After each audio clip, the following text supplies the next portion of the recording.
শরৎকালের আবির্ভাব ঘটেছে প্রকৃতিতে। আকাশে ফালি ফালি কালো মেঘের আনাগোনা। থেমে থেমে বৃষ্টি হচ্ছে, তবে স্নিগ্ধময় করে তুলছে চারিপাশ। বৃষ্টির কারণে রোদের দেখা প্রকৃতিতে মেলে না বললেই চলে। তবে আজ সবাইকে চমকে দিতে সূর্যের আগমন ঘটেছে, তবে তার তাপদাহ খুবই নিম্ন। পরীক্ষার হলরুম থেকে বেরিয়ে রোদ দেখে মুচকি হাসি দিই। চারিদিক কেমন ঝলমল করছে। গাছের পাতায় জমে থাকা পানিতে রোদের আলো পড়ে আলোর প্রতিফলন হচ্ছে চারপাশে। এই জন্য এক মন কাড়া দৃশ্য। কেটে গিয়েছে 4টি মাস। এত জলদি কিভাবে সময় চলে গেল তা বুঝতেই পারিনি।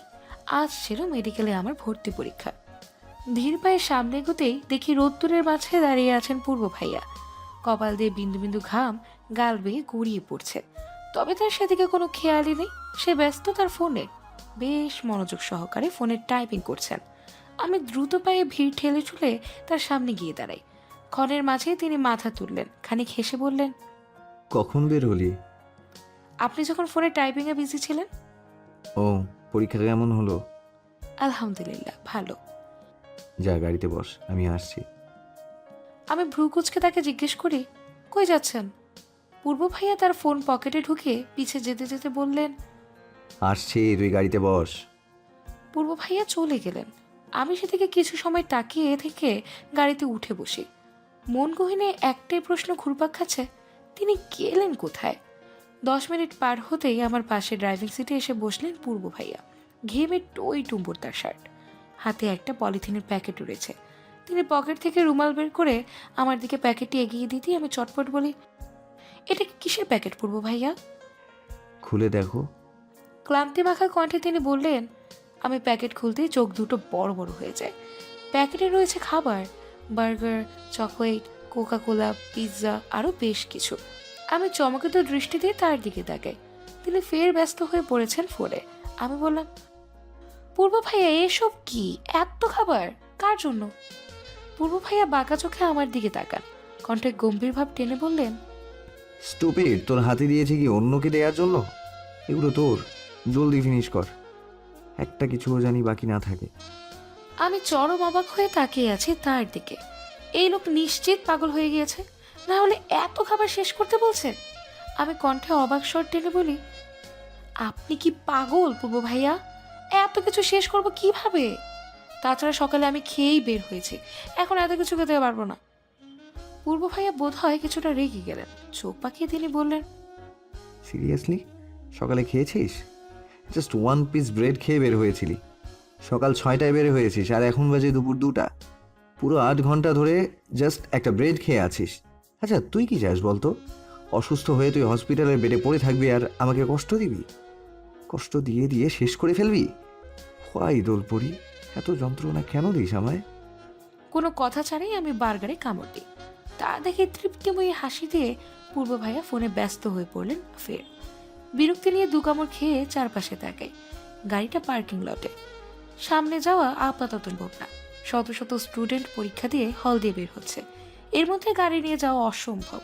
আমি অসহায় চাহনি দিয়ে পূর্ব ভাইয়ার পানে তাকিয়ে বলি, আর খাবো না প্লিজ। পূর্ব ভাইয়া ফোন থেকে চোখ সরালেন। আমার হাতের দিকে চেয়ে ফের মুখশ্রীতে রাগী ভাবটা টেনে আনেন। রাগান্বিত কণ্ঠে তিনি বললেন, থাপ্পড় চিনিস? খেয়েছিস কি যে আর খাবো না বলছিস? পুরোটা শেষ কর দোল, না হলে বল আমি খাইয়ে দিই অন্য স্টাইলে। কথাটা বলে তিনি বাঁকা হাসি দিয়ে চোখ মারলেন। অন্য স্টাইলটা কোনটা সেটা না বুঝতে পারলো এতটুকু শিওর বেশ ভালো স্টাইল নয় সেটা। আর তাছাড়া তার হাত থেকে খাওয়া ইম্পসিবল। আমি আমতামতা করে তাকে বললাম, আপনার হাতে বা আপনার সেই অন্য স্টাইলে আমি খাবো না, নিজ হাতেই খাচ্ছি। বহু কষ্টে বার্গার শেষ করে চকলেট মুখে পড়ে নি। 3-4টা ক্যাডবেরি শেষ করে পাশে পূর্ব ভাইয়ের দিকে তাকাতেই হতক বিহবল হয়ে পড়ে। তিনি স্থির দৃষ্টি ছুড়ে দিয়ে আমার দিকে তাকিয়ে আছেন। হাত দুটো আর ঠোঁট যুগল খুবই ধীর গতিতে কেঁপে যাচ্ছে, যা আমার চোখ এড়ালো না। হঠাৎ পূর্ব ভাইয়া এগিয়ে আসেন, আমার দুবাহু খানিকটা জোরে চেপে ধরে গাড়ির দরজার সাথে চেপে ধরেন। আকস্মিক কাণ্ডে ভয় পেয়ে আমি কিছু বলতে নিব, তার আগেই তিনি তার মাথা নিচু করে আমার থুতনিতে নিজের ওষ্ঠযুগল স্থাপন করেন। গভীর চুমু এঁকে দিয়ে আমার অধর যুগলের পাশে লেপ্টে থাকা চকলেটগুলো নিজের ওষ্ঠ দ্বারা মুছে নেন। পরিশেষে এক প্রকার ছিটকে দূরে সরে যান তিনি। আমি এখনও নিস্তব্ধ, বাকরুদ্ধ। তিনি এমনটা দ্বিতীয়বার করবেন তা কল্পনাই করিনি, কারণ তিনি আমায় কথা দিয়েছিলেন আমায় হালালভাবে স্পর্শ করবেন। আর চোখে তার দিকে তাকিয়ে দেখি তিনি জোরে জোরে শ্বাস টানছেন অন্য পাশে তাকিয়ে। অতঃপর আমার হাতে অন্য দিক ঘুরেই টিস্যু দিয়ে বললেন, মুখের চকলেটগুলো মুছে ফেল, নিজেকে কন্ট্রোল করা পসিবল হচ্ছে না আমার। পূর্ব ভাইয়ের কথা শুনে রাগে মনে হয়েছিল তার চুল ছেড়ে ফেলে, পুরো মাথার চুলগুলো। টিস্যু দিয়ে ঠোঁট থুতনি মুছে সেটা গাড়ির কাজ ভেদ করে বাহিরে ছুঁড়ে মারি। পরিশেষে রাগ কাবু করতে না পেরে পূর্ব ভাইয়ের হাতে আলতো থাপ্পড় দিই। সঙ্গে সঙ্গে তিনি ঘুরে তাকান। আমি কাঁদো কণ্ঠে বলি, অসভ্য লোক আপনি, আপনি কথা রাখেননি, বলেছিলাম আমায় আর স্পর্শ করবেন না, কিন্তু কিন্তু আজ এটা কি করলেন? আপনার মতো লোককে ট্রাস্ট করা জাস্ট টাইম ওয়েস্ট, চরম অসভ্য আপনি, ছি। নাক সেটকিয়ে মুখ অন্যদিকে ঘুরিয়ে নিই। তার আগে খেয়াল হয়েছিল পূর্ব ভাইয়ের অবিশ্বাস্য করা চাহিনি। হয়তো তিনি বুঝতে পারেননি আমি এতগুলো কথা তাকে গড় করে বলে দেব। মৌনতা পালন করা দুজনের মাঝে হঠাৎ হাতে হ্যাচকা টান অনুভূত হয়। ছিটকে গিয়ে পড়ি পূর্ব ভাইয়ের বুকে। মাথা তুলে বেশ কঠিন কয়েকটা কথা বলবো, তার আগে পূর্ব ভাইয়ের চাহনি দেখে থতমতো খেয়ে যায়। তার চাহনি কিছুটা অন্যরকম, নিঃস্বার্থময় বা পূর্ণতা পেয়েছে এমন টাইপ চাহনি। পূর্ব ভাই আমার বাহু ছেড়ে চিবুক স্পর্শ করলেন। নরম কণ্ঠে বললেন তিনি, তার অষ্টদয়ে শুধুমাত্র আমার আধিপত্যতা, তার সর্বমুখে চলবে আমার রাজত্ব, কারণ সে যে আমার প্রাণসী, আমার বেঁচে থাকার প্রাণ ভ্রমর আসে। আমার সবটা জুড়ে যেমন তার স্পর্শ বিদ্যমান থাকবে, তেমনি তার সবটা জুড়ে থাকবো আমি। আমার অস্তিত্ব, স্পর্শ, অন্য কিছু তার উপর স্পর্শ করুক বা হেঁটে সেটে থাকুক, তার অনুমতি যে এই ফায়াজ আবরার পূর্ব দেবে না। একান্ত রূপে মনের মন্দিরে তাকে স্থান দিয়েছে সে। এত সহজে তার স্নিগ্ধ পরীর উপর অন্য কেউ আধিপত্য বিস্তার করবে, এটা সে কিভাবে মেনে নেবে? ঘোরের মাঝে থেকেই পূর্ব ভাইয়ের সবটা কথা শুনেছিলাম, তবে লাস্টের বলা স্নিগ্ধপরী শব্দটা শুনেই আমার অনক নড়ে। শত শত কৌতূহল আর কিছু জানার আকাঙ্ক্ষা নিয়ে তার দিকে গভীর দৃষ্টি দিই। অতপর অস্থিরতা নিয়ে বলি, স্নিগ্ধপরী, এটা আপনি ডাকলেন? তার মানে কি সেই লোকটা আপনি ছিলেন? সেই কালো পোশাকধারী লোক যে আমার প্রতিদিন চিরকুট পাঠাতো, হুমকিস্বরূপ প্রেম বাক্য উপস্থাপন করতো? আর আর সে তো আমার সামনে কয়েকজনকে মেরে ফেলেছে, আশমিকে মেরে টুকরো টুকরো করেছে। পূর্ব ভাইয়া, তাহলে সে আপনি ছিলেন? ভরত কৌতূহল নিয়ে প্রশ্ন করতেই পূর্ব ভাইয়া আমার কপালের সামনে থাকা চুলগুলোকে কানের পিঠে গুঁজে দেন। রহস্যময়ী হাসি দিয়ে বললেন, তো তোর কি মনে হয় পূর্বের সম্পদে অন্য কেউ নজর দেবে আর তা আমি মেনে নেব? আড়ালে থেকে এভরি টাইম তোকে কড়া সিকিউরিটিতে রেখেছি। হুট করে মনে ভয় ছেয়ে গেল। ভীত কণ্ঠে বলি, তাহলে সেই ভয়ানক মৃত্যুগুলো আপনিই দিতেন? কিন্তু কি করে? আপনার কাছে রিভলভার কোথা থেকে আসলো? পুলিশ অ্যারেস্ট করেনি আপনাকে? আপনার রিভলভার লাইসেন্স প্রাপ্ত ছিল, এটা আমি দেখেছি পূর্ব ভাই। যেদিন সেই দুটো ছেলেকে আমার সামনে গুলি করেছিলেন, আমায় এসে আগলে ধরেছিলেন, তখন আপনার পকেট থেকে কাক বের হয়। লাইসেন্স প্রাপ্ত রিভলভার ছিল আপনার? হ্যাঁ, আশমি তো পুলিশের আওতায় ছিল। তাহলে তাহলে এসব কি করে? প্রশ্নগুলো করতে করতেই মাথা চক্কর দেয়। তখন পূর্ব ভাইয়া আমায় ছেড়ে দেন, শটান হয়ে বসে উত্তরের আশায়। পূর্ব ভাইয়া বললেন, সব উত্তর একেবারে জেনে গেলে এ রহস্যের কোনো মূল্য থাকে না তোর পরি। প্রকৃতি সব রহস্য উদ্ঘাটন করতে নেই, তেমনি আমার ব্যাপারে সব রহস্য উদ্ঘাটন করার প্রয়োজন নেই। সব কিছু জেনে গেলে জীবনে কৌতূহল কই থাকলো? ব্যাস, আর কিছুই বললেন না তিনি। গাড়ি স্টার্ট দেন। রাস্তা ফাঁকা হয়ে এসেছে। আমি পুরো রাস্তায় উত্তর জানার জন্য হাসপাস করলেও তিনি আমায় কিছুই বলেনি। রাগের বশে উল্টো দিকে মুখ করে বসে থাকি পুরো রাস্তায়। রুমে পায়চারি করছি দ্রুত গতিতে। শান্তি পাচ্ছে না মনের কোথাও। প্রশ্নগুলোর উত্তর না জানলে প্রশান্তি মিলবে না। এদিকে উত্তর যে পূর্ব ভাইয়া দেবেন না এটাও শিওর। বিরক্ত হয়ে কাবার্ড খুলি ফ্রেশ হওয়ার ড্রেস নেওয়ার জন্য। তখন চোখে পড়ে কালো শাড়িটা। মুহূর্তে মনে পড়লো সেই দিনের কথা।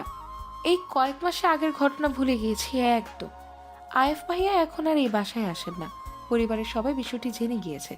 পূর্ব ভাইয়া বলেছেন, আমার শতবার না করা সত্ত্বেও তিনি শোনেননি। আয়েফ ভাইয়া বা তার পরিবারের সাথে আবরার মেনশনের আর কোনো যোগাযোগ বা ভালো সম্পর্কই নেই। পূর্ব ভাইয়ের সাথে আয়েফ ভাইয়ার ফ্রেন্ডশিপ ছিল 25 বছরে, যা নিমিষেই চুরমার হয়ে যায়। পূর্ব ভাইকে ঘটনাটি নীরব এবং আদ্রাফ বলে দিয়েছে। ইচ্ছে করে নয়, আদ্রাফ ক্যামেরা লাগাতে গিয়ে ধরা পড়ে যায় পূর্ব ভাইয়ার হাতে। অতঃপর ভয়ের চোটে পুরা ঘটনা নীরব আদ্রাফ গড় গড় করে বলে দেয়।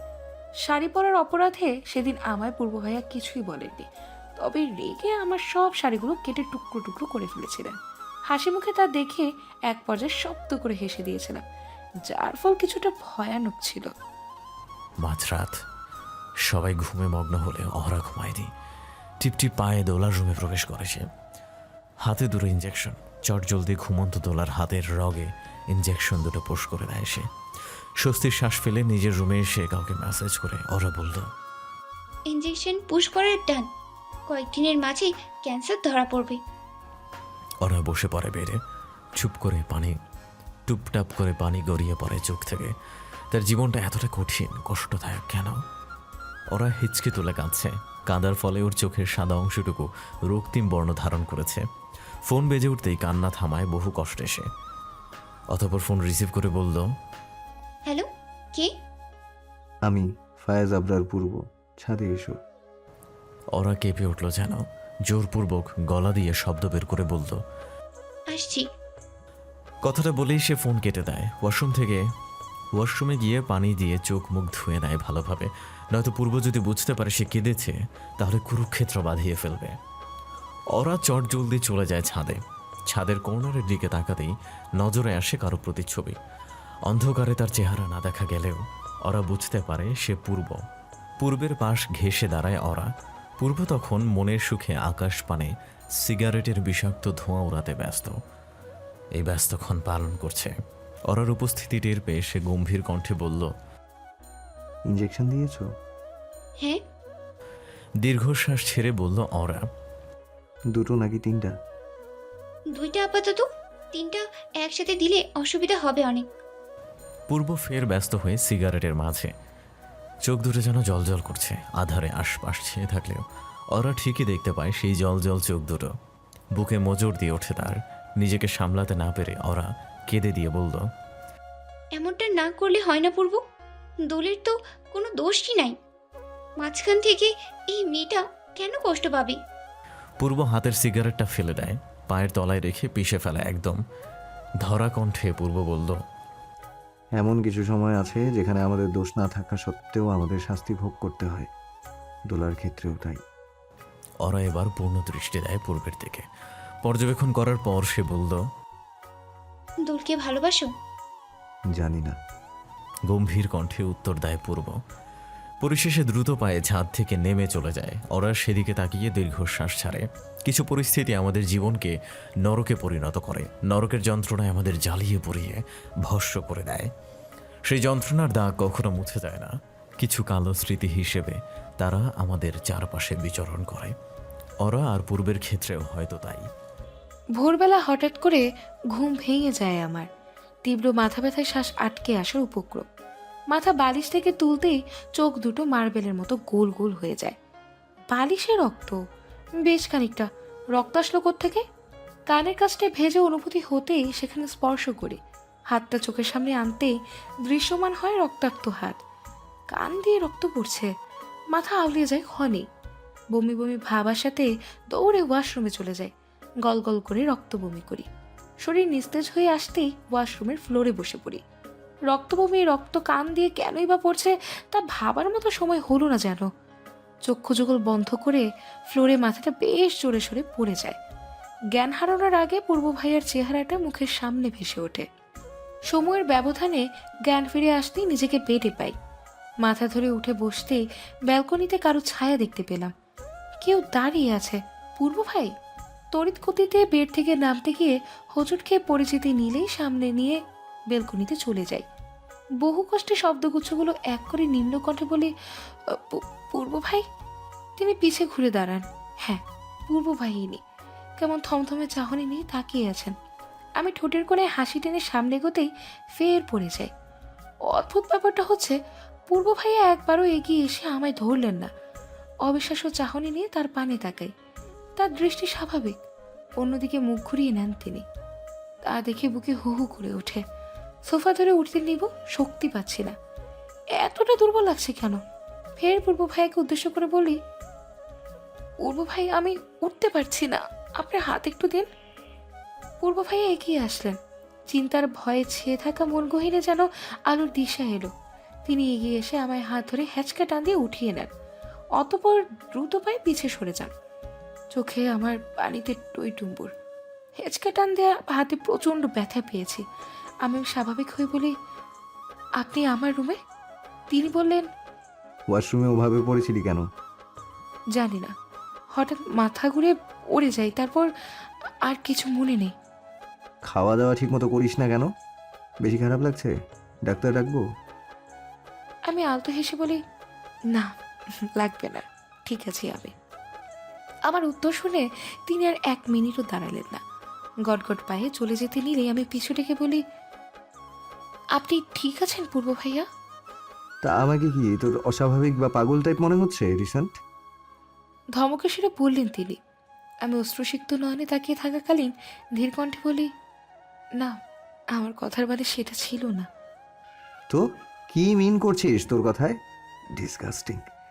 সময় অপচয় হলো তোর সাথে কথা বলে। চলে যান পূর্ব ভাইয়া। আমি অবাক নয়নে তাকিয়ে আছি। আচ্ছা, ইনি কি সেই পূর্ব ভাইয়া যে আমার সাথে কখনো উঁচু গলায় কথা বলতেন না, ধমক দিতেন না? আজ হঠাৎ তার কি হলো? বেলকনির দেয়াল ঠেস দিয়ে বসে অনিচ্ছা সত্ত্বেও কেঁদে দিই। কি হলো তার?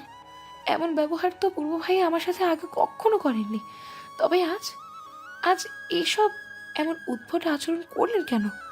আজ অরিন আর অভ্র ভাইয়ার হলুদ, আর কাল বিয়ে হবে। অরিনকে আমাদের বাসায় আনা হয়েছে। এখান থেকে হলুদ লাগিয়ে পরবর্তী দিন বিয়ের জন্য বুক করা হোটেলে নিয়ে যাবে। সবাই ব্যস্ত হলুদ সন্ধ্যার আয়োজনে, তবে আমি চুপচাপ বসে তাদের কাজ দেখছি। বেশি আছে মন গহীন। সকালের পূর্ব ভাইয়ার করা ব্যবহারের কথা মনে পড়তেই শুধু কান্না পায়। তিনি এমন করলেন কেন? রক্তবমি বা অসুস্থতার কথা কাউকেই জানায়নি।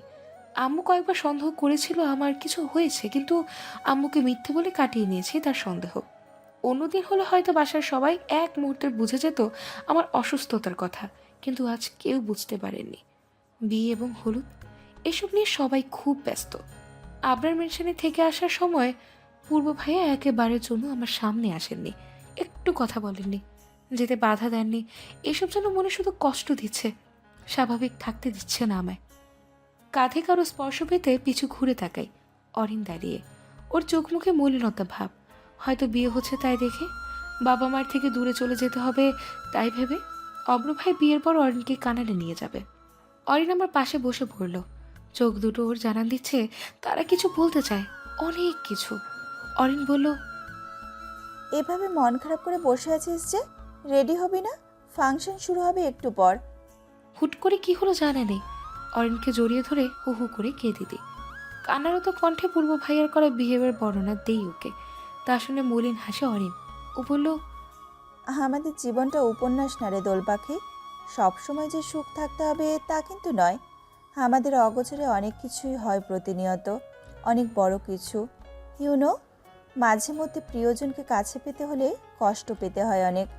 তোর ক্ষেত্রেও হয়তো তাই। তবে একটা জিনিস মনে রাখবি, যে তোকে কষ্ট দিয়েছে সে নিজেও ভালো নেই রে। সে ভালো নেই, কষ্টে কষ্টে জর্জরিত হয়ে হাতমরা হয়ে চলাফেরা করছে সে। অরিনের কথায় কিছুটা আয়ত্তে করতে পারলেও শেষের কথাগুলো বুঝলাম না। পূর্ব ভাই কষ্টে আছেন, তাহলে আমাকে কষ্ট দেওয়ার কারণ? আমি প্রশ্নসূচক দৃষ্টিতে তাকাতেই অরিন উঠে দাঁড়ায়, যেতে যেতে বলল, সব প্রশ্নের উত্তর একসাথে দেওয়া সম্ভব না। অপেক্ষা কর, তবে বিশ্বাস হারাস না, সে কষ্ট পাবে। অরিন চলে যেতেই শত চিন্তা ফের ঝেঁকে ধরে আমায়, তবে উত্তর নেই। ফাংশনের কাজকর্ম শেষ করে দ্রুত রুমে এসে দরজা বন্ধ করে দিই। যন্ত্রণা হচ্ছে, শরীর নিস্তেজ হয়ে আসছে বারংবার। রুমটা পুরো অন্ধকার। লাইট জ্বালাতে নিলেই কেউ আমায় ঝাপটে ধরে। চেঁচাতে নিয়ে থেমে যায়। সুপরিচিত ঘ্রাণ এসে নাকে বাড়ি খেতেই শিহরণ বয়ে যায় শরীরে। ভাইয়া ইনি নিশ্চিত আমি কিছু বলতে নেব, তার আগেই তিনি আমায় ছেড়ে হাত দুটো চেপে ধরেন শক্ত করে। আলতোভাবে চুমু খান। কপালে নিজের ওষ্ঠধরের ছোঁয়া সম্পূর্ণ করে কোলে তুলে নেন আমায়। চুপ থাকার এক পর্যায়ে আমি বলি, এসব কি পূর্ব ভাইয়া? চোরের মতো আমার রুমে কি করছেন? নিচে নামান আমায়, আর চলে যান এখান থেকে। তিনি আমায় বেডে শুইয়ে দেন। তার দুহাত দিয়ে আমায় শক্ত করে জড়িয়ে ধরে মিহি কণ্ঠে বললেন, কথা বলিস না এখন, একটু ঘুমাতে দে। লাইট অন করবি না ভুলেও, তাহলে আমি তোর কাছে থাকতে পারবো না। আমি চমকে উঠি। কথার আগা মাথা বুঝতে না পেরে কিছু বলার জন্য উদ্যক্ত হতেই কানে এসে বাড়ি খায় কারো ভারী নিঃশ্বাসের শব্দ। তার মানে তিনি ঘুমিয়ে গিয়েছেন এত জলদি? বিয়ে বাড়িতে হঠাৎ কারো চিল্লানোর শব্দে থেমে যায় সবার কাজকর্ম। গালে হাত দিয়ে অশ্রুসিক্ত নয়নে তাকিয়ে আছি পূর্ব ভাইয়ার দিকে। দিনের আগে ফোঁসফাঁস করছে এক প্রকার। থাপ্পড়ের কারণে গালে নিশ্চিত তার 5টা আঙ্গুলে ছাপ পড়ে গিয়েছে। আম্মু দৌড়ে এসে আমি আগলে নেয়। বাবা পাশে দাঁড়িয়ে পূর্ব ভাইয়াকে ঝাঁঝালো কণ্ঠে জিজ্ঞেস করলেন, এইসব কি পূর্ব? তুমি আমার মেয়েকে থাপ্পড় মারলে কেন? আগের মতো কাহিনী শুরু করেছো। ওকে মারার বা এইভাবে অপমান করার কারণটা কি? বাবা বেশ রেগে আছেন। তাই হয়তো আজ প্রথমবারের মতো পূর্ব ভাইয়ের সাথে এমন উঁচু গলায় শাসিয়ে কথা বলছেন। বাবা কখনোই পূর্ব ভাইয়াকে ধমকে কথা বলেন না। পূর্ব ভাইয়া তার কাছে খুব পছন্দের একজন ব্যক্তি। বড় চাচু আর চাচি এগিয়ে আসলেন। তাদের চোখ মুখেও রাগ বিদ্যমান। চাচু বললেন, পূর্ব, সাহস কি দিন দিন তোমার তরতর করে বাড়ছে? দুলের গায়ে আমরা একটা আঁচড়ও দেই না, আর তুমি কিনা ওকে থাপ্পড় মেরে দিলে? কি কারণে? উত্তর দাও। কারো কথা বা প্রশ্ন আমার কানে আসছে না। আমি এক থেনে তাকিয়ে পূর্ব ভাইয়ার দিকে। চোখ দিয়ে অশ্রু পড়া বন্ধ হয়নি, অনবরত চলছে। বিয়ে মহলে প্রবেশ করার পর আমি সর্বপ্রথম পূর্ব ভাইয়ার খোঁজে চারিপাশে তাকাচ্ছিলাম। হঠাৎ কারোর সাথে ধাক্কা লাগায় তাল সামলাতে না পেরে মাটিতে পড়ে যায়। মাথা ঘুরিয়ে পিছে তাকাইয়ে দেখি পূর্ব ভাইয়াকে। তার হাতে কিছু কাগজ ছিল, যা আমার ধাক্কা লাগার ফলে মাটিতে গড়াগড়ি খাচ্ছে। আমি হাতে ভর দিয়ে উঠে বসে পূর্ব ভাইয়াকে কিছু বলতে নেব, তখনই সে আমার গালে ঠাস করে থাপ্পড় মেরে দেন। থাপ্পড় খাওয়ার পর হতবিহ্বল হয়ে পড়েছিলাম আমি। নির্বাক চাহনি দিয়ে তার দিকে এক দৃষ্টিতে তাকাই। ধরা কণ্ঠে বলি, পূর্ব ভাই, কিছু হয়েছে? আপনি আমায় থাপ্পড় মারলেন কেন? পূর্ব ভাইয়া বাজখাই কণ্ঠে বললেন, ডাফার গার্ল, চোখ কই থাকে তোর? দেখে চলতে পারিস না? এই কাগজগুলো কতটা গুরুত্বপূর্ণ তুই জানিস? সব তোর কারণে মাটিতে পড়ে নষ্ট হয়ে গেল। ফ্লোর টাইলস করা, শুভ্র রঙের স্বচ্ছ টাইলস, একদম পরিষ্কার চারিপাশ। কাগজগুলো একদম ঝকঝকে রয়েছে, ময়লা নেই আশেপাশে। তাহলে কাগজ ময়লা কোথায় হলো? আমি মাথা তুলে কান্না দমন করে বলি, পুরু ভাইয়া, এখানে তো কোনো ময়লা আবর্জনা নেই। কাগজ ময়লা হলো কিভাবে আর কোথায়? কাগজগুলো তো ঠিকই আছে। কথাটা বলার পরপরই পুনরায় বলিষ্ঠ হাতের চর পড়ে আমার গালে। গাল দুটো যেন জ্বলে যাচ্ছে। চোখ দুটো থেকে অবাধ্য পানি নিজ নিয়মে করাতে থাকে। তিনি ফের ঝাঁঝ মেশানো কণ্ঠে বললেন, বড়দের মুখে মুখে তর্ক করিস? লজ্জা করে না? কাগজগুলো তুলে দিত আমার হাতে। পূর্ব ভাইয়ার কথা সম্পূর্ণ হওয়ার পরপরই আম্মু আব্বু চলে আসে। সাথে বেশ কয়েকজোড়া চক্ষু তো আমাদের অনেক আগে থেকেই লক্ষ্য করছে। কেউ কেউ তামাশা ভেবে মিটমিটিয়ে হাসছে। লজ্জায় মাথা নিচু করে কান্না করে দিই, কারণ তাকে কিছু বলার সাহস, মন, ইচ্ছে কিচ্ছু নেই আমার। বড় চাচুর কথায় পূর্ব ভাইয়া তার দিকে তাকালেন। তার চোখ দুটো রক্তিম আকার ধারণ করেছে। তিনি হঠাৎ কিছু না বলেই চলে যান সেখান থেকে। আমি নিজেও চক্ষু লজ্জায় সেখান থেকে দৌড়ে চলে যাই। যাওয়ার আগে আম্মুকে বলে গিয়েছি বিয়েটা যেন থেমে না থাকে। আমার জন্য টেনশন করার দরকার নেই, আমি বাসায় যাচ্ছি। আম্মুকে বোঝাতে বেশ বেগ পেতে হয়, কারণ তিনি আমায় ছাড়তে চাইছিলেন না। কিন্তু আমি জোর গলায় বলার পর তিনি রাজি হয়ে যান। গাড়ি নিয়ে উল্টাপাল্টা ড্রাইভ করে ঢাকার বাইরে চলে আসি। এটা মূলত মুন্সিগঞ্জ, এক নদীর কিনারা। গাড়ি থেকে নেমে গিয়ে এলোমেলো পায়ে হেঁটে সামনে চলে যায়। পা দুটো বেগতিকভাবে কাঁপছে। নদীর পাশে ধপ করে বসে পড়ে কেঁদে দিই। চিৎকার করে কাঁদতে কাঁদতে দুর্বল হয়ে পড়ে শরীর। ফের রক্তবমি হয়। দুর্বল শরীরটা ঘাসের মাঝে এলি দিয়ে জোরে জোরে শ্বাস দিয়ে চোখ বন্ধ করে ফেলি। পূর্ব ভাইয়াকে আচানক ঘৃণা করতে মন চাইছে। মন গহীন থেকে তার জন্য বরাদ্দকৃত জায়গাটুকুকে ধ্বংস করে দিতে ইচ্ছে করছে। এ কোন পূর্ব ভাইয়া, এতটা কঠিন আচরণ?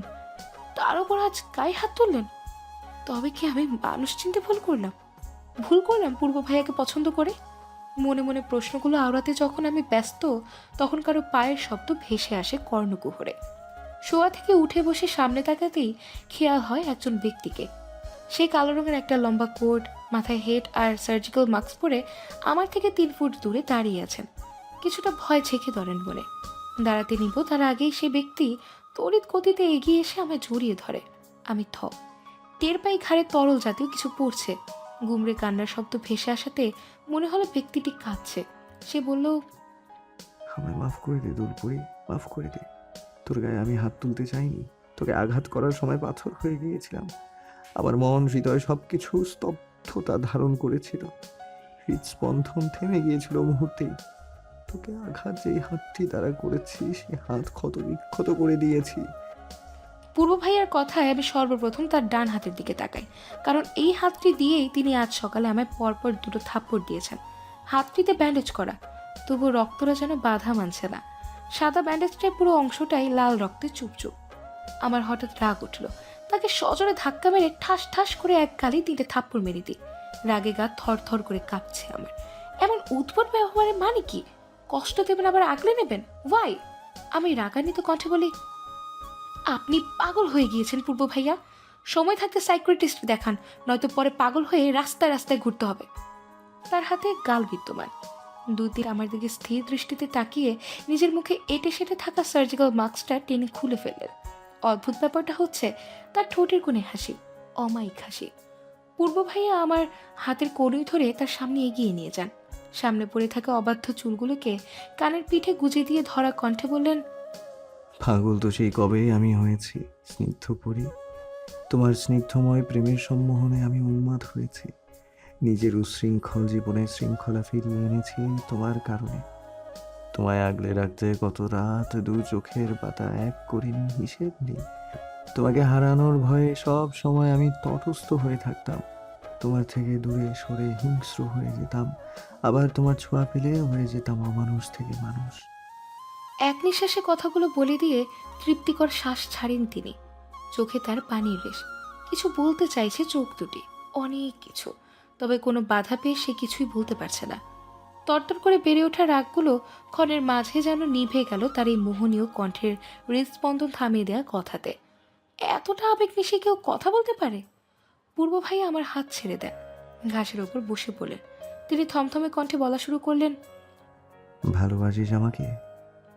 আচানক এমন প্রশ্ন আমি থতমত খেয়ে যাই, তবে তা বাহিরে প্রকাশ না করে দৃঢ় কণ্ঠে বলি, আপনাকে ভালোবাসতে যাবো কোন দুঃখে? আপনি তো একটা পাগল। মিনিটে মিনিটে গিরগিটির মতো রূপ বদলান, কখনো আগলে নেন তো কখনো ছুঁড়ে ফেলেন। আপনাকে ভালো যদি বাসি তাহলে জীবন নরকে পরিণত হবে। পূর্ব ভাইয়া অসহায় চোখে বললেন, ভালোবাসিস না? একদমই না। কাটকাট কণ্ঠে জবাব দিই, তাহলে এতক্ষণ এভাবে চিৎকার করে কাঁদছিলি কেন? আমি ইগনোর করলে এভাবে কষ্ট পাস কেন? কাঁদিস কেন? ভরকে যাই ফের একবার। ভ্রু দুটি কুচকে আছে সন্দেহের কারণে। কেমন যেন লাগছে তার ব্যবহার, কথাবার্তার ধরন। হুট করে মনে হলো এতক্ষণ ভালো করে পূর্ব ভাইয়াকে খেয়ালই করিনি। আমায় নিশ্চুপ দেখে পূর্ব ভাইয়া নিজের জায়গা থেকে উঠে আসেন। আমার সন্নিকটে এসে এক হাতে টেনে নিয়ে চট জলদি একটা আঙুল নিজের ওষ্ঠধয়ে ছুঁয়ে দেন। কিছুটা কাছে এসে মাতাল কণ্ঠে বললেন, কি হলো বল? বিদঘুটে এক বিশ্রী গন্ধ এসে নাকি বাড়ি খায়। চোখ মুখ কুচকে এসে দ্রুত বসি। গন্ধটা কিসের হতে পারে তা বুঝতে আমার 2 মিনিট লাগে। সচকিত চোখে আমি পূর্ব ভাইয়ের দিকে তাকাই। তিনি ড্রাঙ্কড। রাগে দুঃখে পুনরায় দলা পাকিয়ে কান্না আসে। তার মানে এতক্ষণে তিনি যা বলেছিলেন সবে নেশার ঘরে। হায় মাবুদ, আমি ভেবেছিলাম হয়তো সরি বলতে এসেছেন, ক্ষমা চেতে এসেছেন, কিন্তু তিনি আমার ভুল প্রমাণিত করে দিলেন। বুক ভরা কষ্ট নিয়ে জড়তা নেমে আসা পা দুটো নিয়ে এগোই সামনে। যাওয়ার আগে পূর্ব ভাইয়ের দিকে তাকিয়ে বলি, আপনি খুব খারাপ একটা লোক পূর্ব ভাই, খুব খারাপ। কখনো মাফ করবো না আপনাকে, আমি চলে যাব অনেক দূরে। কথাটা বলে দৌড় লাগাই। যাওয়ার আগে দৃশ্যমান হয়েছিল পূর্ব ভাইয়া দাঁড়া থেকে ঠাস করে নিচে পড়ে যান। আমি জানি একবারও তার কাছে। চোখে পানি নিয়ে দৌড়ে সেখান থেকে রোডে চলে আসি। রোডে আসতেই দেখি একটা ছেলে অ্যাশ কালার গাড়ির সামনে দাঁড়িয়ে বারবার ঘড়ি দেখছে। চিন্তায় ভ্রু কুচকায়।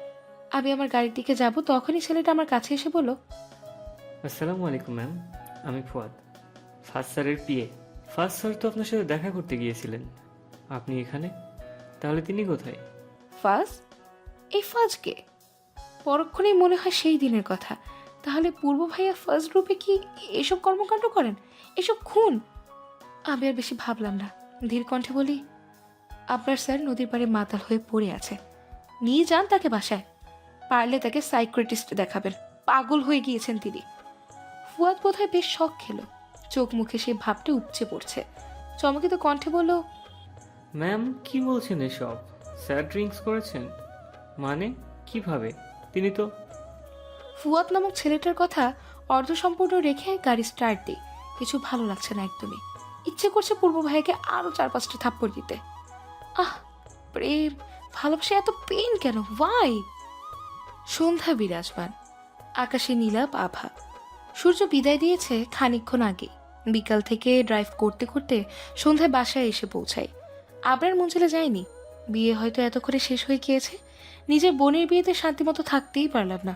সব হয়েছে পূর্ব ভাইয়ার জন্য। একমাত্র তিনিই এই পরিস্থিতির জন্য দায়ী। এলোমেলো পায়ে সিঁড়িতে গিয়ে উঠে রুমে চলে আসি। দৃষ্টি দেখ সেই হাতটায়, যে হাত দিয়ে কিছু সময় আগে পূর্ব ভাইয়াকে একা ধারে 3টে থাপ্পড় মেরেছি। কান্না পায় হঠাৎ, প্রচুর। হাতটাকে কেটে টুকরো টুকরো করে ফেলতে ইচ্ছে করছে। ইস, কেন মারলাম তাকে? নিশ্চিত অনেক কষ্ট পেয়েছে, ব্যথা পেয়েছে।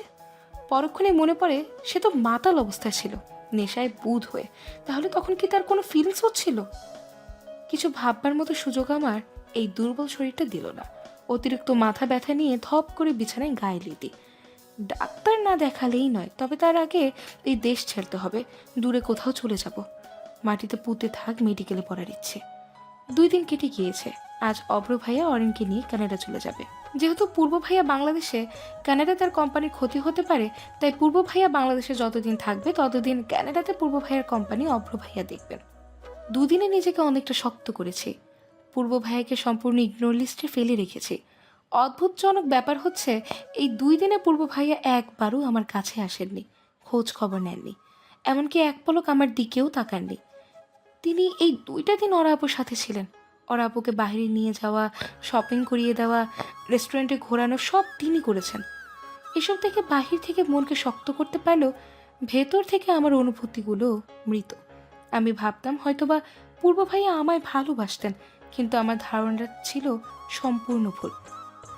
আর কত কাঁদবি? কাঁদতে কাঁদতে মরে যেতে চাস? কারো জড়ানো কণ্ঠস্বর শুনে পিছে ফিরে তাকাই। অরিন দাঁড়িয়ে মলিন মুখে। আমি মলিন হাসি দিই। ও এগিয়ে এসে বলল, কাঁদিস না। খারাপ দিনগুলো আমাদের জীবনে বেশিক্ষণ স্থায়ী না রে দোল পাখি, ধৈর্য ধর। আমি মলিন কণ্ঠে বলি, চোখের সামনে যা হচ্ছে তা দেখো ধৈর্য ধরতে বলছিস? তো কি বলবো? আর কিছু বলার আছে? তুই কি মুভ অন করতে পারবি বা চাচ্ছিস? আমি বাংলাদেশে আর থাকতে চাই না, বাহিরে যাব। অরিন থমকানো দৃষ্টি দিয়ে তাকিয়ে আছে সে। অরিন বলল, দোস্ত তুই পাগল? মাথা খারাপ হয়ে গেছে? তোর মেডিকেলে পড়ার স্বপ্ন চুরমার হয়ে যাবে। পূর্ব ভাইয়াকে ভুলতে পারবি? চাচা চাচুকে ছেড়ে থাকতে পারবি? সব কিছু ছেড়ে আগাতে পারবি? আমি দীর্ঘশ্বাস ছাড়ি, নরম কণ্ঠে বলি, আমাদের জীবন প্রজাপতির মতন অনেকটা। প্রজাপতি যেমন এক জায়গায় বেশিক্ষণ স্থির থাকে না, তেমনি আমাদের জীবনও এক জায়গায় স্থির থাকে না। এগিয়ে যায় যেমনটা প্রজাপতির ক্ষেত্রে, বেশিক্ষণ এক জায়গায় থাকে না, উড়ে বেড়ায় মধুর সন্ধানে, আর আমরা সুখের সন্ধানে। অরিন অবিশ্বাস্য নজরে তাকিয়ে আছে। হয়তো আমি এতটা শক্ত হয়েছে মেনে নিতে পারছে না। ছোট থেকেই নরম মনের শান্ত প্রকৃতির মানুষ আমি। বাবা ভাইরা আমায় খুব নাজুকভাবে বড় করেছে, কখনো কষ্ট কি বুঝিনি। তবে আজ যেখানে সবচেয়ে বড় কষ্ট পেয়েছি, সেখানে হঠাৎ করে নিজেকে এতটা শক্ত করলাম কিভাবে, তা আমি নিজেই মেনে নিতে পারছি না। অরিন বলল, তোর ডিসিশন কি ফাইনাল? আমি মাথা নাড়িয়ে হ্যাঁ বলি। অরিন ফের বলল, ওকে ফাইন। কোন দেশে যাবি? কানাডা চল আমাদের সাথে। না, কানাডা যাব না, অন্য কোথাও যাব।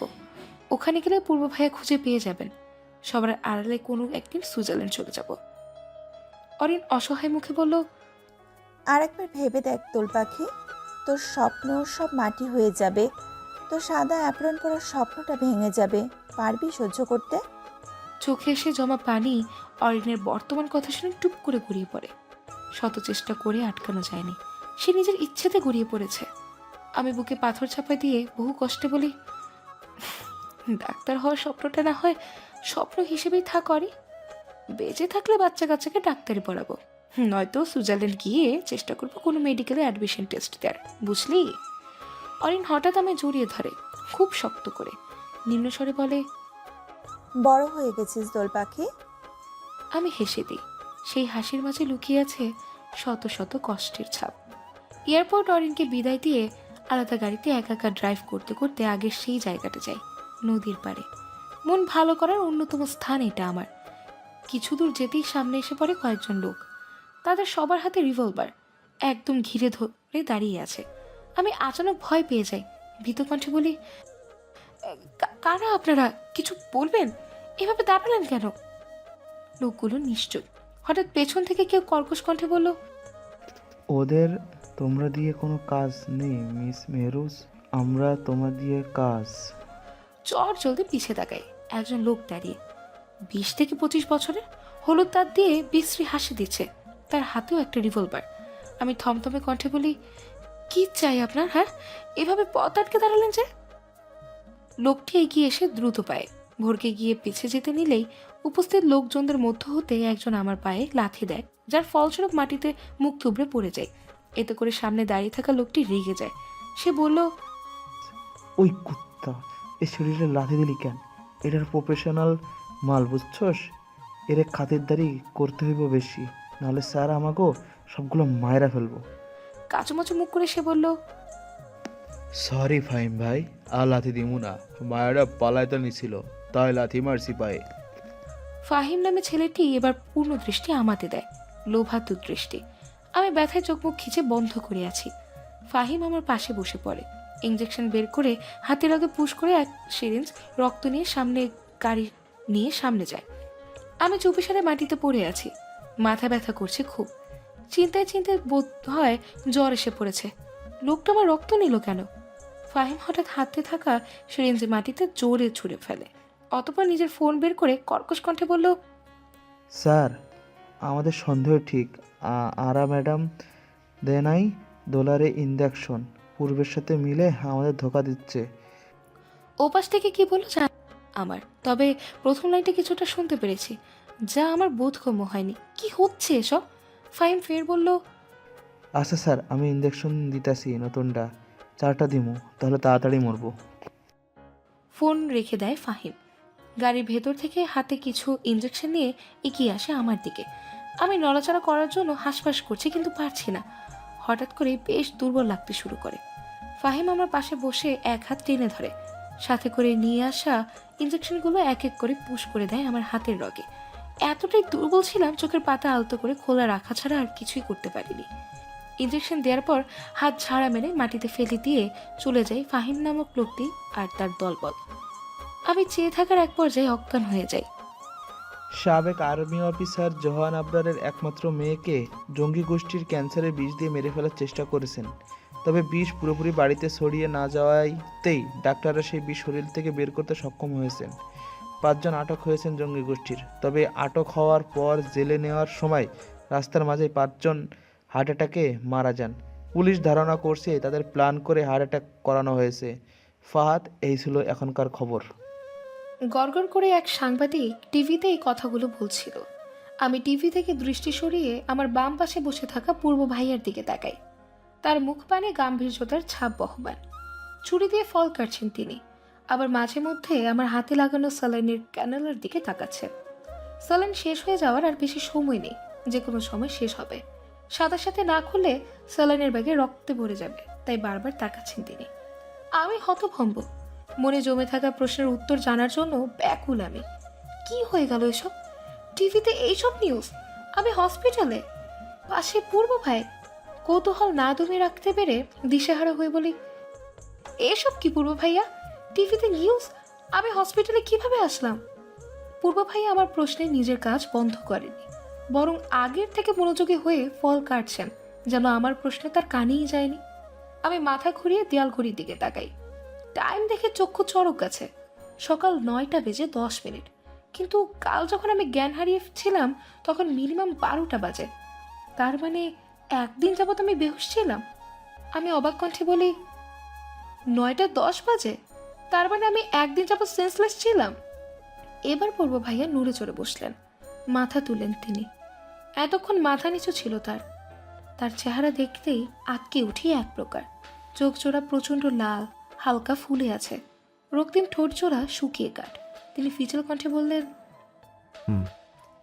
পূর্ব ভাইয়া কথাটা বলার পরই হুড়মুড়িয়ে কাছে এসে আমায় জড়িয়ে ধরেন, কাঁধে মাথা রেখে জোরে জোরে শ্বাস টানতে থাকেন। আমি হতবিহ্বল, মন নিভৃত থেকে বলছে তাকে জড়িয়ে ধরতে, তার অস্তিত্বে নিজের অবস্থান খুঁজে নিতে। কিন্তু পরক্ষণে মনে পড়ে সেই দিনগুলোর কথা, কতটা পেইন ইগনোর করেছেন তিনি। অযাচিত কারণে অপমান করে আমার গায়ে হাত পর্যন্ত তুলেছেন। আমি চেপে থাকা অভিমানের কারণে ধাক্কা দিই পূর্ব ভাইয়াকে, ছিটকে দূরে সরে যান তিনি। দৃষ্টি স্বাভাবিক, যেন এমন কিছু হবে তা আগে থেকেই জানতেন। আমি কাট কণ্ঠে বলি, খবরদার দরদ দেখাতে আসবেন না। আপনার এই দরদ রাস্তার কুকুরকে দেখান। অসভ্য লোক, নিজের প্রয়োজনে কাছে টেনে নেবেন, আবার অপ্রয়োজনে ফুরিয়ে গেলেই একদম ছুঁড়ে মারবেন আমাকে। না, আপনার কি আমাকে দাসী মনে হয়? হ্যাঁ। শুরুটা শান্তভাবে করলেও শেষের দিকে রেগে কটমট হয়ে যায়। ভেতরে জমে থাকা অভিমানগুলো বরফে রূপান্তরিত হয়। ইচ্ছে করছে পূর্ব ভাইয়াকে ক্ষত বিক্ষত করে দিতে। তার চেহারা এই মুহূর্তে দেখতে ইচ্ছে করছে না। পূর্ব ভাইয়া ফের এগোলেন, তবে আমার স্পর্শ করলেন না। আমার পাশে বসে ধীর কণ্ঠে বললেন, তুই দাসী না, তুই আমার রানী দুলপুরি, আমার সাম্রাজ্যের রানী তুই। কেঁপে উঠে পিছু সরে যায়। স্যালাইন শেষ।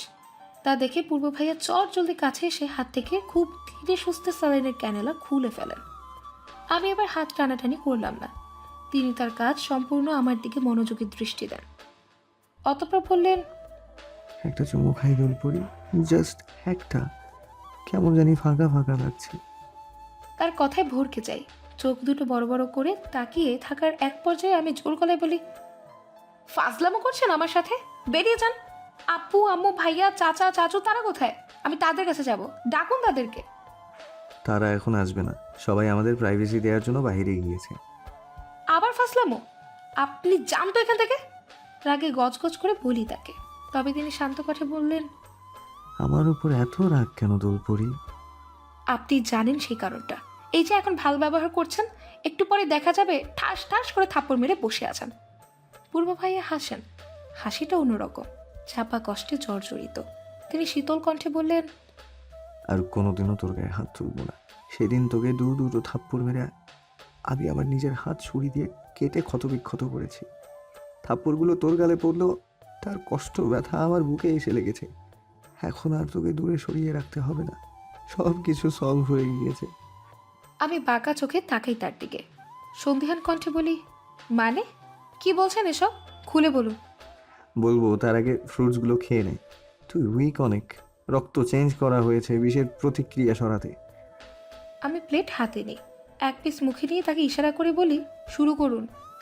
পূর্ব ভাইয়া উঠে দাঁড়িয়ে সোফায় গিয়ে গা এলিয়ে দেন। আমার দিকে তাকিয়ে বললেন, ওরা যে মেজো চাচুর আপন মেয়ে না, জানিস?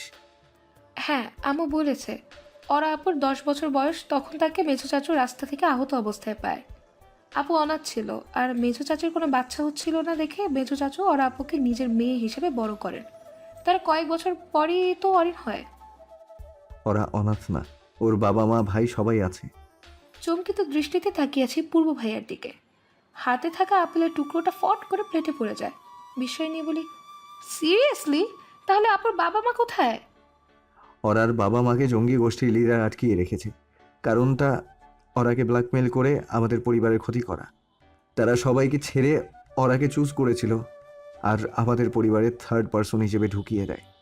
ওর বাবা মা ভাইকে আটকে রেখে ব্ল্যাকমেল করে। আমাদের পরিবারের ক্ষতি না করতে পারলে তারা ওরার পরিবারকে মেরে ফেলবে এমন হুমকি ধমকি দেয়। ওরা না চাইতেও খারাপ কাজে জড়িত হয়। 10 বছর বয়স থেকেই ওর ব্রেন ওয়াশ করা হয়েছে। এক দফা শক পেয়ে আরেক দফা সহ্য হলো না। উতলা হয়ে বলি, আমাদের পরিবারের ক্ষতি কারা করতে চায় আর কেন? পূর্ব ভাইয়া উঠে দাঁড়ালেন। আমার সামনে এসে প্লেট থেকে ফল তুলে মুখে দিয়ে বললেন, কারা করতে চায় আই ডোন্ট নো, তবে তাদের সাথে আমাদের পরিবারের বহু পুরাতন শত্রুতা। শুধু তাদের সাথেই না, বাংলাদেশের সাথে শত্রুতা। বাংলাদেশের ক্ষতি চায় তারা। এমন অনেক নিরীহ বাঙালিকে মেরেছে যাদের ছিল না কোনো দোষ। 26 বছর পেরিয়ে গেছে, এখনও কেউ ওদের ধরতে পারেনি। না পুলিশ, র্যাব, কেউ না। খুব ধূর্ত ওরা। আমি ভীত কণ্ঠে বলি, আমাদের পরিবারের সাথে কিসের শত্রুতা হতে পারে? আমাদের ক্ষতিই কেন চায়? জানতে পারিনি এখনো, কোনো প্রমাণ ফেলে রাখেনি। যেই 5 জন ওদের আন্ডারে কাজ করতো, বাংলাদেশ থেকে তারা মারা গিয়েছে। আচ্ছা, আমি ভেবেছিলাম লুকিয়ে রেখে ব্যাপারটা সলভ করব, কিন্তু তার আগেই সব ভাইরাল করে দেয় কেউ। সে আমার কাছের কেউই হবে নিশ্চিত। এখন বাংলাদেশের সবাই জানে এই ব্যাপারে, তাই ওরা আরও সতর্ক হয়ে গিয়েছে। নেক্সট যেই পদক্ষেপ নিবে সেটা ভয়াবহ হবে। ভয়ের তো চাহনি দিয়ে চেয়ে আছে। এত কিছু হয়ে গিয়েছে। পূর্ব ভাইয়া আমার দিকে তাকিয়ে বলে, ভয় পাস না, আমি আছি না, কিচ্ছু হবে না। আশ্বস্ততে মাথা নাড়িয়ে সায় জানাই। ফের বলি, ওরা আমাকে কিসের ইঞ্জেকশন দিয়েছিল? ক্যান্সারের বিষ। এটা নতুন ভাইরাস, চীনের ল্যাব থেকে চুরি করে এনেছে এই বিষ, নয়তো টাকা দিয়ে কিনে। কারণ এই বিষ মার্কেটে পাওয়া যায় না, যেভাবে আনুক এটা জালিয়াতি করে এনেছে। এই ইঞ্জেকশন দেওয়ার কথা ছিল অরার উপর ওরা ইঞ্জেকশন দেয়া আর আমাদের ফ্যামিলির পার্সোনাল ইনফরমেশন নেয়ার দায়িত্ব আরোপ করেছিল। ওরা যেদিন দেশে আসে তার 2 দিন পর ও আমাকে সব ঘটনা জানায়। আমি সাথে সাথে ভেবে নিই অ্যাক্টিং করব। ওরা চাইতো যাতে আমি ওরার সাথে ক্লোজ হয়ে যাই আর তুই কষ্ট পাস। ঘুরে ফিরে এই এক জায়গাতেই আটকাতো, তোকে কষ্ট দেয়া। পরিবারের অন্য সদস্যদের এখনো কোনো ক্ষতি করেনি। কেন এটা চাইছে তা জানতে পারিনি এখনো, আর না জানা সম্ভব। সব কিছু ফাঁস হয়ে গিয়েছে। আমি আটকে উঠে বলি, ওরা আপুর বাবা মা ওনারা ঠিক আছেন? ওদের কানাডায় রাখা হয়েছিল, ওখানকার পুলিশের তত্ত্বাবধানে সেফ আছে তারা।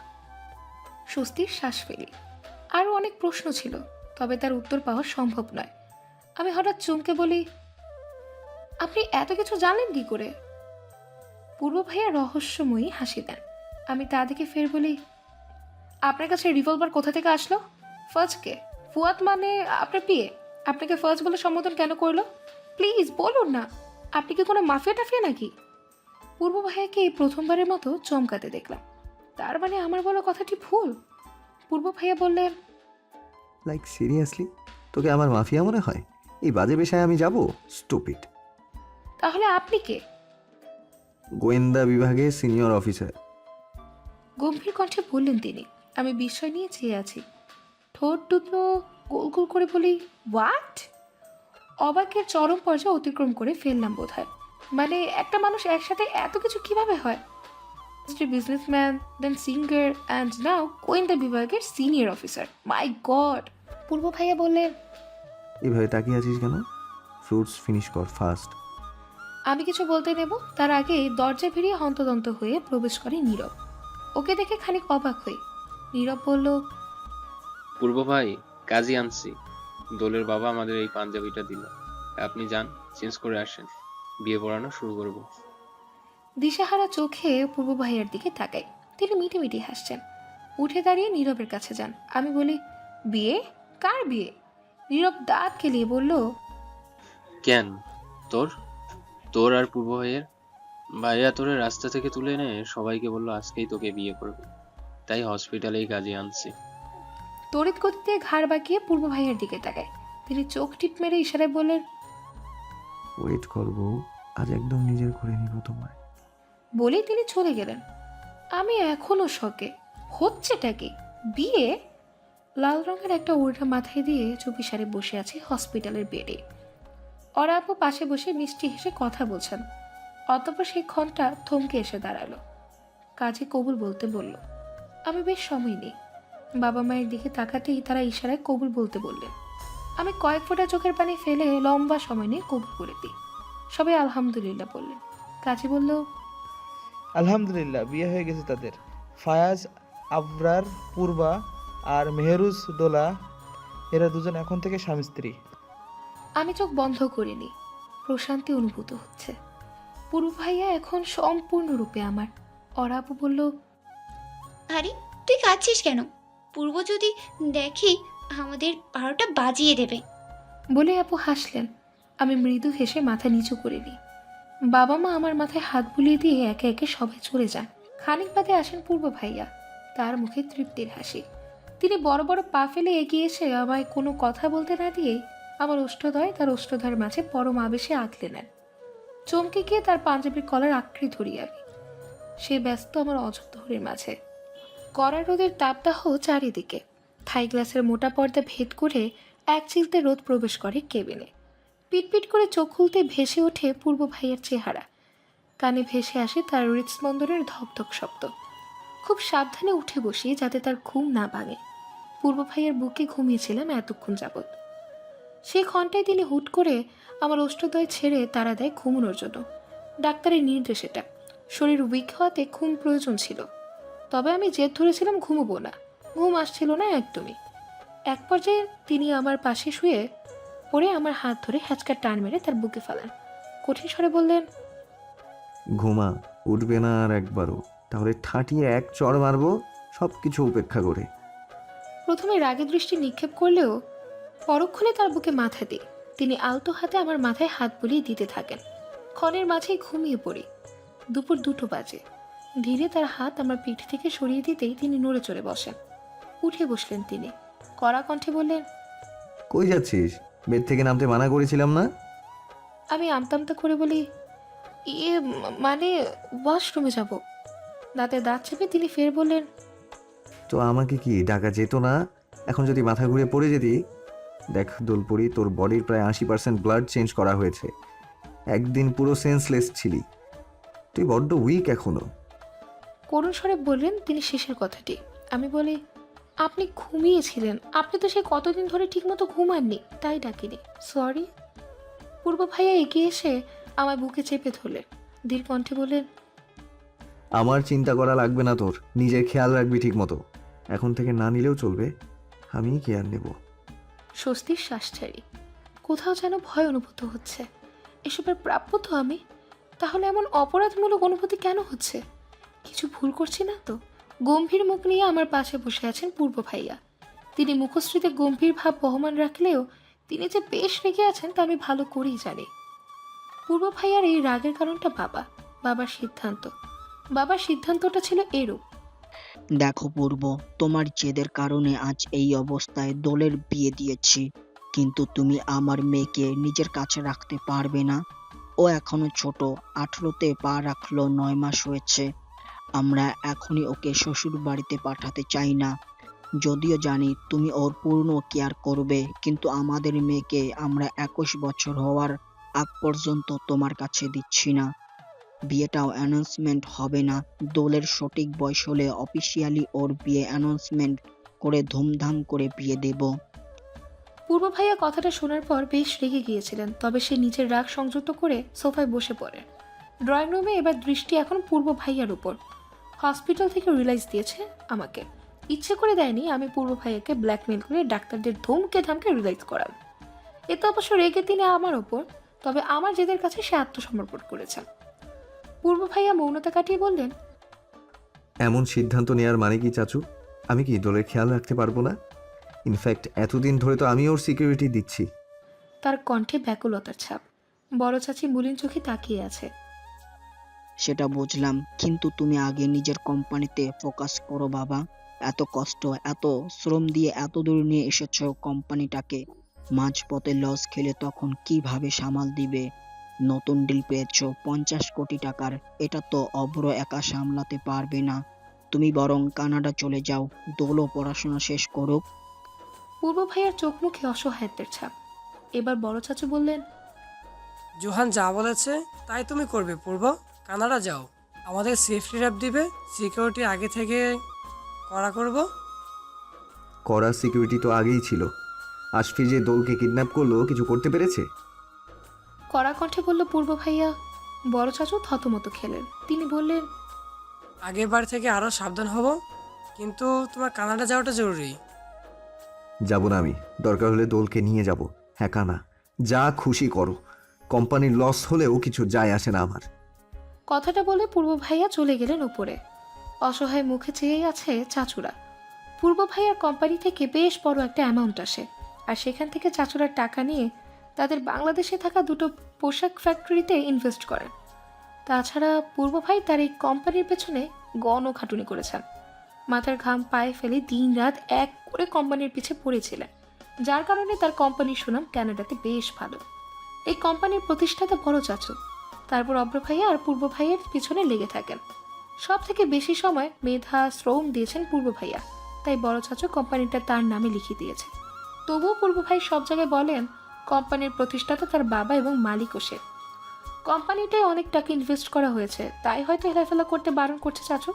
কিন্তু পূর্ব ভাইয়া আদৌকে যাবেন কেন যায়? ড্রয়িং রুম থেকে চলে গেলেন সবাই, থেকে গেলেন বড় চাচি। বড় চাচি এগিয়ে আসলেন আমার কাছে, কোমল কণ্ঠে বললেন, আমার ছেলেটা তোকে ছাড়া কিছুই বোঝে না রে মা। যখন ও তোকে প্রথম দেখে তখন থেকেই ওর মনে সুপ্ত অনুভূতি ছিল তোকে নিয়ে। এই অনুভূতি থাকতে ও তোর সাথে খারাপ ব্যবহার করতো, কিন্তু এক সময় না পেরে ভালোবেসে ফেলে তোকে পাগলের মতন। আমাকেই বলেছিল প্রথম এই কথা।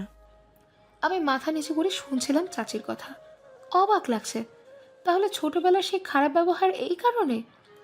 বড় চাচি আমার মাথায় হাত রেখে বললেন, একটা রিকোয়েস্ট করি মা, রাখবি? আমি ব্যাকুল হয়ে বলি, চাচি এভাবে বলছো কেন? রিকোয়েস্ট করার দরকার নেই, তুমি আমায় অর্ডার করো, যথাসম্ভব মানার চেষ্টা করব। বড় চাচি মুচকি হাসলেন, অতঃপর তিনি বললেন, তুই পূর্বকে একটু বোঝা কানাডা যেতে। এই ডিল হাত থেকে চলে গেলে অনেক ক্ষতি হয়ে যাবে কোম্পানির। পূর্বের অতি কষ্ট করে গড়ে তোলা এত বড় কোম্পানি নিমেষেই বন্ধ হয়ে যাবে। এমনিতেই কোম্পানিটা গত বছর 30 কোটি টাকা লস হয়ে যাবে।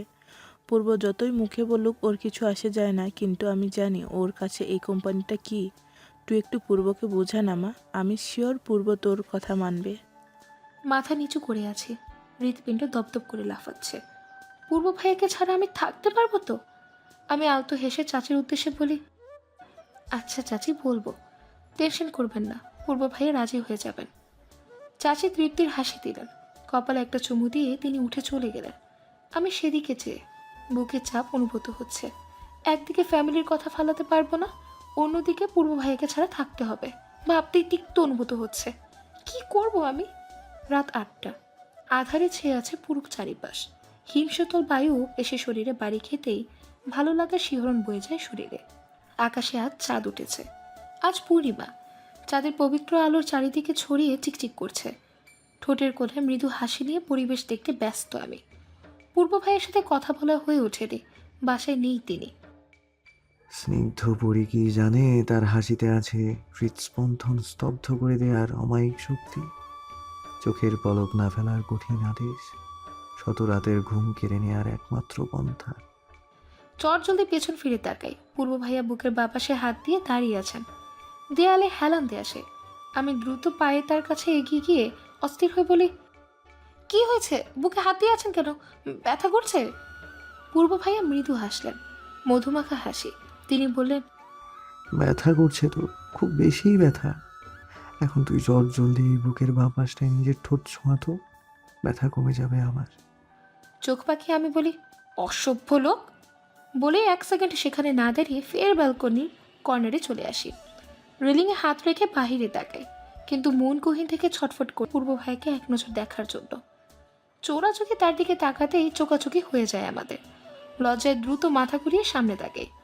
লম্বা শ্বাস টেনে মনে মনে নিজেকে কয়েকটা কঠিন গালি দিয়ে ক্ষান্ত হই। আচানক অনুভব হলো আমার পেছনে কেউ দাঁড়িয়ে। চোখ খুলে পেছে ঘুরতে নিব, তার আগে একজোড়া হাত আমার পেছন থেকে জড়িয়ে ধরে। আমার হাতের ওপর হাত রেখে কাঁধে থুতনি স্থাপন করে।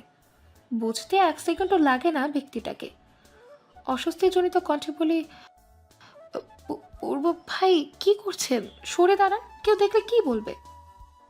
পূর্ব ভাইয়া পেছন থেকে আর একটু শক্ত করে জড়িয়ে ধরলেন, কাঁধে নাক ঘষে ধীর কণ্ঠে বললেন, কেউ কিছুই বলবে না, আমরা হাজব্যান্ড ওয়াইফ। সেটা শুধুমাত্র আমার কয়েকজন জানি, তাছাড়া বাবা দূরে থাকতে বলেছে না আপনাকে? হ্যাঁ।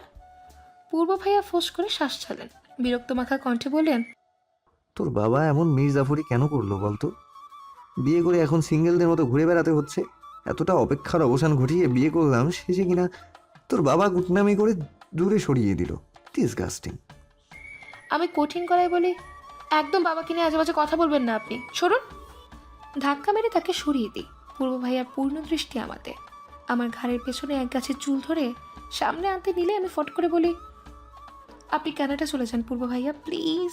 এটা আমার একটা রিকোয়েস্ট, এই প্রথম আপনার কাছে কিছু চাইছি, দেবেন না?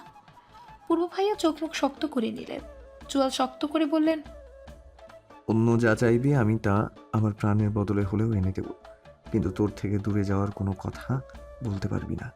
মাইন্ডেড। লম্বা লম্বা পা ফেলে চলে গেলেন তিনি। অসহায় চাহনি আমার। এখন কি করব? তাকে রাজি করাবো কিভাবে? হাও?